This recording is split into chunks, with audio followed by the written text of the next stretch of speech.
안녕하세요. 해운대 마린시티 마린파크 상가 저 의장 전원진입니다. 여러분들 우리가 오늘은 장기 수승 충당금이 뭐라 해야 될까요? 지금 아파트 같은 경우는 뭐 공동주택 관리법 있죠.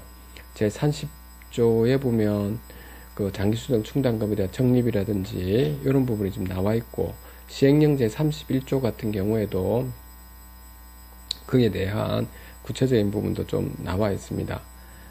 한마디로 말해서 그런 부분이 나와 있고, 또 국토부 아마 가보면 여러분들 장충금에 대한 어떤 가이드라인이 상당히 좀 자세하게 지금 나와 있거든요.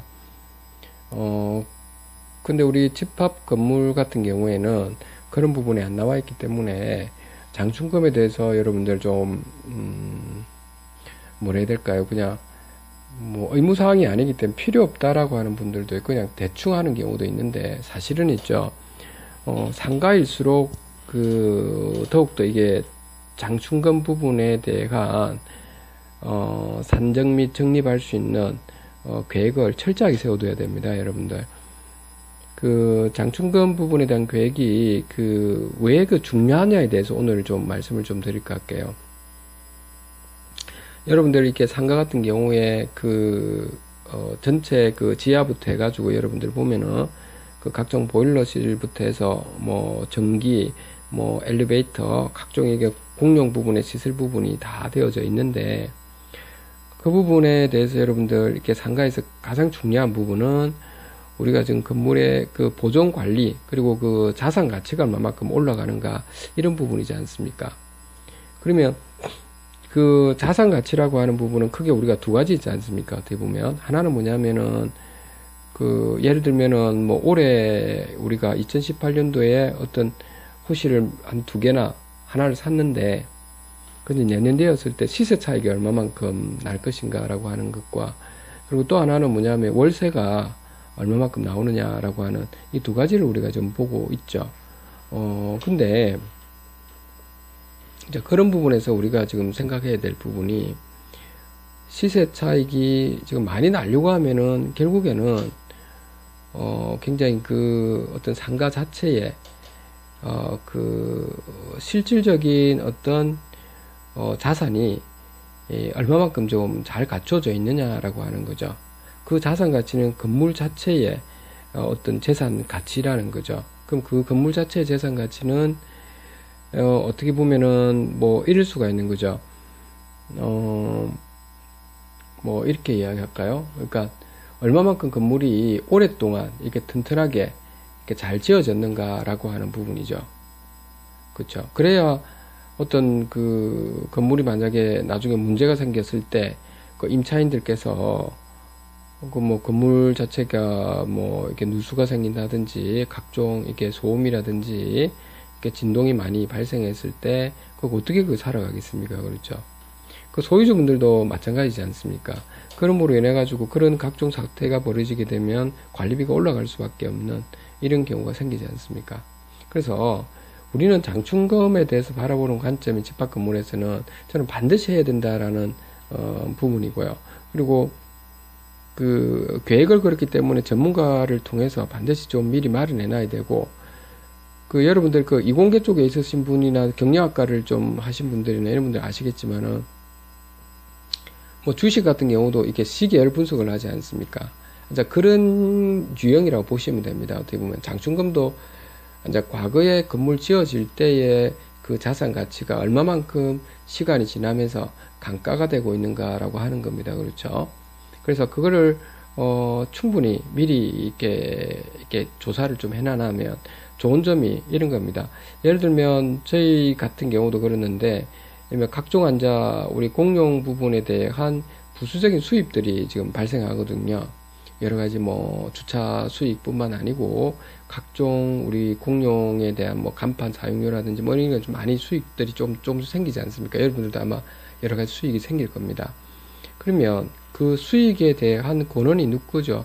그렇죠. 소유주분들 것이죠. 일단은. 그래서 그 소유주분들의 것을 이제 어떻게 하면은 그 재산을 그 이제 수선 유지비라든지 인데 사용을 적절하게 해야 될 거고, 그리고 수선 유지비로서 사용을 하고 나서도 되도록 관리비로 매기지 않고 이제 들어가는 거지 않습니까? 그리고 난 다음에 그 건물 자체에 얼마만큼의 어떤 노후화되고 있는 부분을 우리가 그쪽에서 우리가 지금 수익이 나오는 것으로 그 넘겨줘야 될 부분이거든요. 이게 굉장히 중요하다는 거죠. 제가 말씀 뭐냐면 장충검이 그 토대로 돼서 그 계획이 상당히 그 구체화되어서 나와 주버리면, 그러면 우리가 장충검 부분에 대해서 있지 않습니까?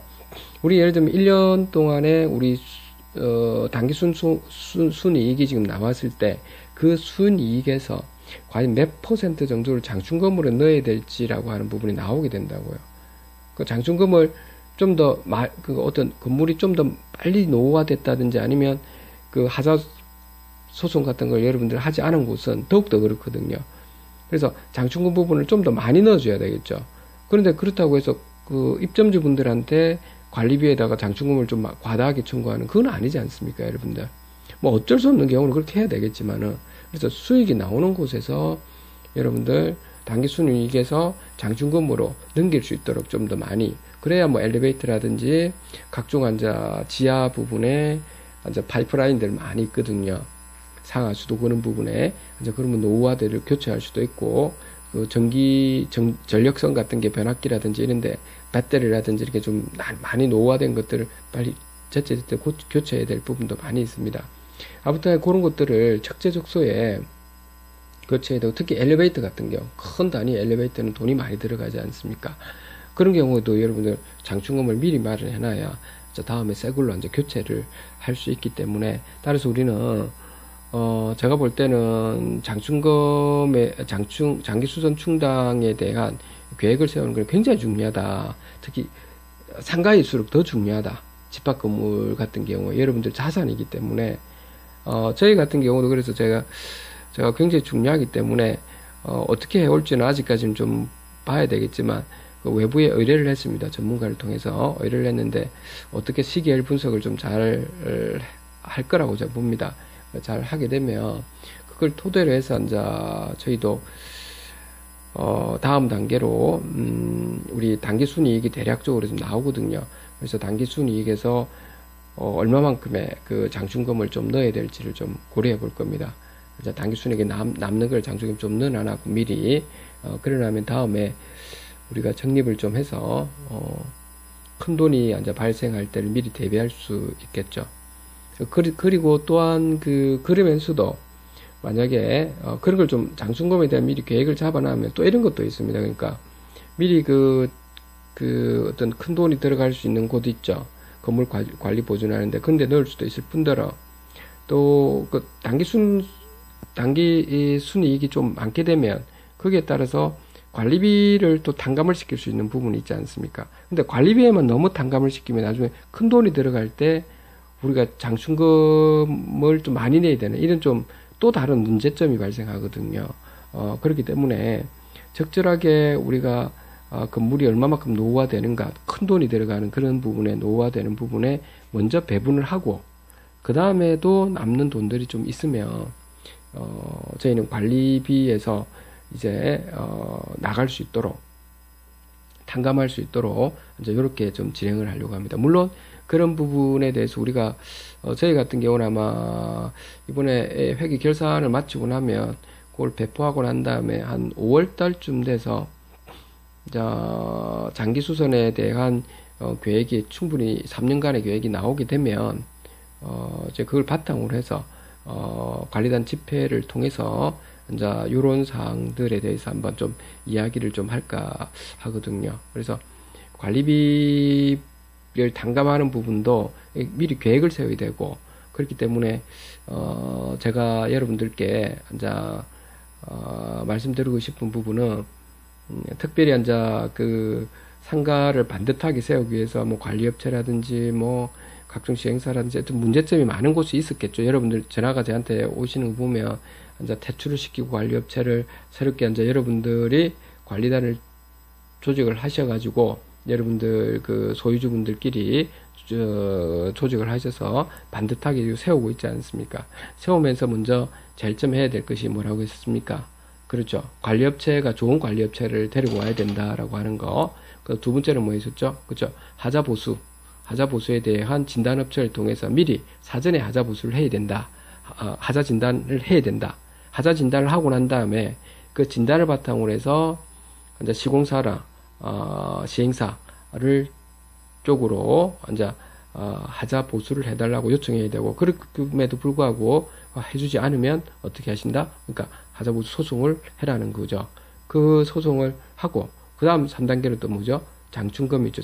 장충검이란다. 장기수선 계획을 여러분들 반드시 좀 설립해야 된다라고 하는 겁니다. 자, 그 정도 여러분들이 해주고 나면 이제 건물이 거의 완성이 반듯하게 되고 재산 가치가 상당히 올라갈 거라고 지금 봅니다. 여러분들, 저희 같은 경우도 상당히 지금 이제 재산 가치가 많이 올라가 있고 좀 적립이 좀 많이 이제 어느 정도 좀 되고 있는 상황이기 때문에 아마 입점지분들이 많이 좋아질 거라고 좀 보고 있습니다.